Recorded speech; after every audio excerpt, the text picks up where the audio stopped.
So just as a general little overview of what we're going to be I'll be talking about to you today. So I'll give you a quick overview of photogrammetry and how it's being used and its potential applications in heritage, I suppose, or archaeology. I'll quickly go over the process that certainly I use to produce these models for those of you who might not be familiar with it. It's a bit of an esoteric skill set.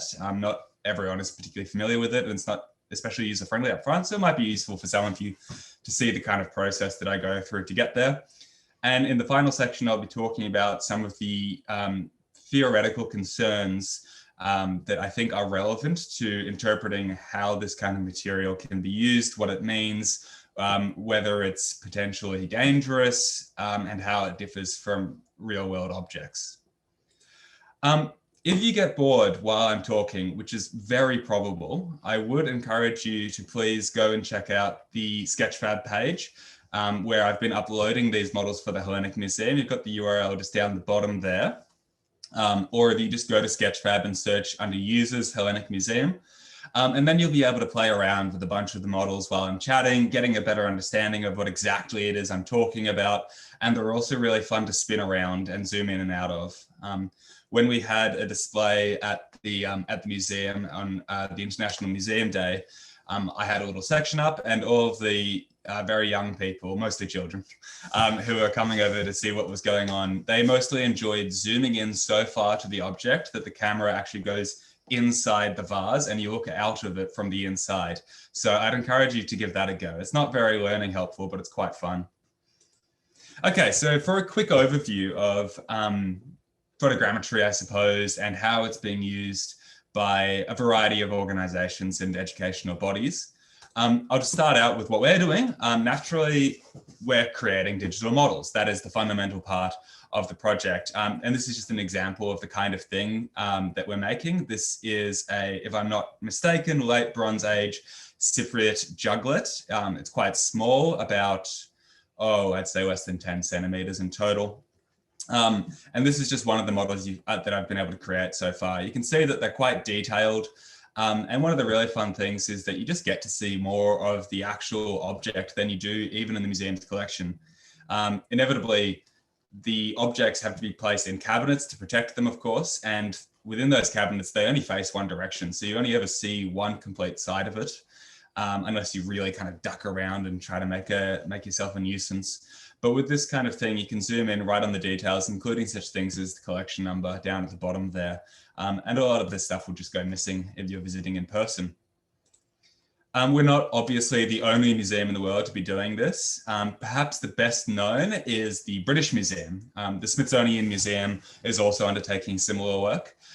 This is the Lewis chess set, which I quite like. I'm a big chess player myself. And you can see what they've done here quite nicely is they've modeled each of these individually and then composed them all together in one scene. And again, you just get that option to really inspect every detail of every piece quite closely.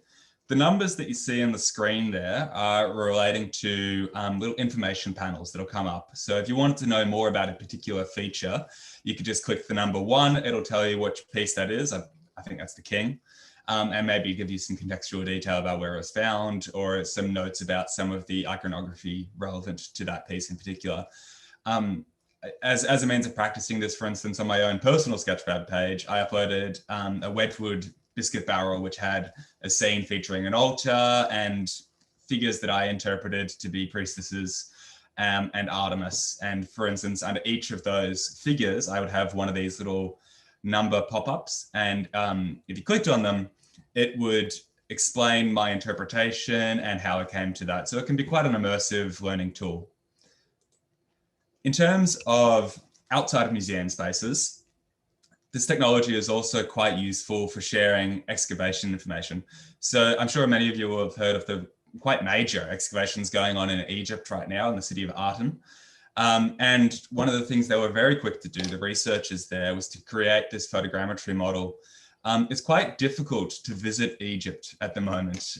Similarly, it's quite difficult to visit the British Museum. And producing these kinds of models just provides a really much more in-depth representation of the kind of work that's being undertaken. And I think it's superior to, as I mentioned before, photography. In a way, it's almost superior to site reports as well, because at least on the surface, there's less of an interpretive lens that this goes through. It's just quite clearly showing you what's there. Although when we get to theory, we'll discuss whether that's actually true. One of the applications that I've seen that I think is really excellent is on archaeological sites producing multiple layers, I suppose, or models using photogrammetry, ideally creating one for every context. Perhaps that's a bit much, but perhaps you could create one at the end of every day, or even at the end of every week of excavation. And what this facilitates is a kind of digital re-excavation, where you can peel back the layers of these models, going through them step by step, and getting a really delicate and complex sense of how the excavation developed, perhaps better understanding the thought process of the excavators as they were working. So here are just a few of the potential applications that I considered for museums in particular. We've got the sharing of information to anyone in the world, access to places that aren't open to the public, closer analysis of objects relative to verbal descriptions, relative to photographs, even relative to videos in some ways. The ability to digitally reconstruct objects, which is quite fun, or to physically rebuild them, which we'll talk about in a bit. And the ability to put them into virtual environments. There's a lot of applications, and we're going to go through these one by one. How exciting. So sharing to me is the most immediate, but also, and this is just a personal assessment, the most valuable application for photogrammetry. As I mentioned before, it's rather difficult to go to the British Museum these days, and probably will be for the indefinite future. But with their Sketchfab page, which is quite extensive at this point, you can visit, in a sense, their most renowned objects on a whim. And you can get sometimes a better sense of them than you can in person, as these reconstructions aren't behind glass. You don't have to deal with all of the other people filling up your space and asking you to move on. And you can view them again and again, zooming in, zooming out, getting as close as you want, and really getting to experience them in a lot of depth. And if, for instance, you wanted to incorporate objects from the British Museum into your teaching at universities or at school level, whatever it may be, I think these offer a much more vibrant experience than would otherwise be available. So quite a useful means of conveying information. Access is quite a big one. This is the tomb of Maya and Sakura. A lot of these spaces, and as I'm sure you're all aware, are extremely difficult to visit or indeed forbidden. A lot of these spaces have to be sealed off once they've been opened, because your filthy human breath will fog up the interior and potentially damage the spaces, introducing such things as mold and humidity, which can cause damage.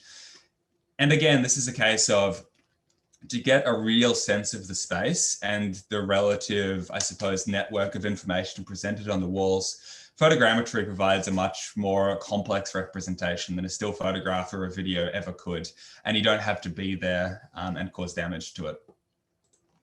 In terms of analysis, Sketchfab doesn't offer a lot, but there is a lot of potential applications of the models themselves. There are alternative hosting platforms such as Pedestal 3D, which allow you to do such things as measure the volume of a vessel by looking at its model, or you can take cross sections, for instance, from any section that you'd like.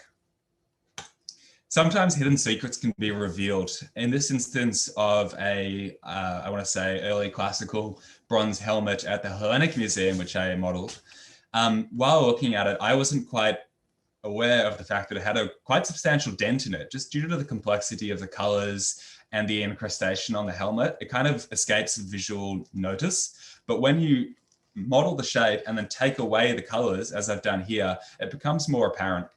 There's a really cool instance where some people have made models of gravestones, for instance, and you can't actually read the writing on them, but then when we remove the color texture, it becomes apparent in the 3D model, which is quite cool. So you can see the inscription, which is otherwise hidden. Reconstructions is a really cool application. So in this model here, the only part of this which is technically photogrammetry is that broken sherd, which is nearest to the camera. But from this, the creator of this model has been able to extrapolate the texture and what the original geometry of the original vessel would likely have been, and reconstruct this extremely lifelike reconstruction. Physical reconstruction is also a possibility. Very famously, the Palmyra Arch, which was opened in, I want to say, Trafalgar Square, somewhere in London. They were able to, from laser scanner data that they took at the site before it was destroyed, program an engraving machine, I suppose, a carving machine, to perfectly reconstruct almost this replica in stone. And in a sense, maintain that culture. It's kind of questionable, but it's an option at the very least. And quite a fun one is new environments. Obviously, this makes no sense whatsoever. I just did this for practice and for fun.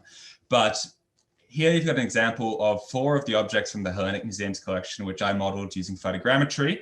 And we've got this South Asian Buddhist temple, also a photogrammetry model that was made available on public domain via Sketchfab. And this is a silly example, but for instance, if it was a Greek temple or a Greek home, we could return these vessels to something resembling their original context and perhaps come to understand them a little bit better. Museum spaces are quite inorganic, I think, and they foster a certain framework of interpretation, which is not necessarily the best or only option available to us. And I think there's quite a lot of potential to be had from recontextualizing these objects in either replica environments or novel environments, why not? And just see how that impacts our interpretation. In terms of teaching, at the University of Melbourne, Dr. Brent Davis, in teaching hieroglyphs, has started using these photogrammetry models of the interiors of tombs and VR headsets to allow students to directly translate from the tomb walls, which I think is quite useful, given that this is why you're learning hieroglyphics, right? This is what you're going to be interpreting in the future. You may as well try to get some experience on it. It's not the same as reading from a textbook. And then finally, printing is quite fun. I have yet to have any success with this because it's quite a complex procedure, but in theory, it should be possible to print out replicas of these models that I've created. This is a stele from the museum, which depicts a Thracian horseman. And one of the things that I'd really like to start doing is try to print out these replicas and offer them in classes, probably for primary school or high school level, but hey, why not university for a bit of fun? Because of course, one of the big, new waves of theory going on at the moment is the relationship that color has with sculpture in classical antiquity. And I think it'd be great to offer these rather cheap plastic reproductions, which are geometrically almost perfectly identical to the original. And you can have people experiment with painting them in different colors. And then perhaps offering multiple different interpretations of how that paint could have been applied, what colors could have been selected, and just compare and contrast. And I think that could be quite a good opportunity.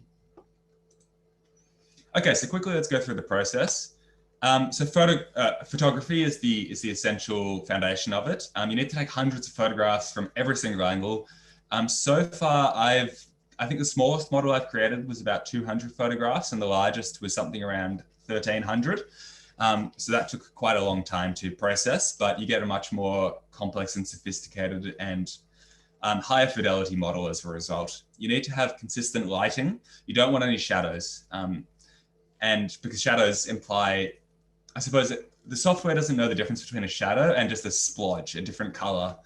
And so you want it to get a perfectly even white lighting all around. Ideally, you have a flash, which is polarized so as not to cause a glare.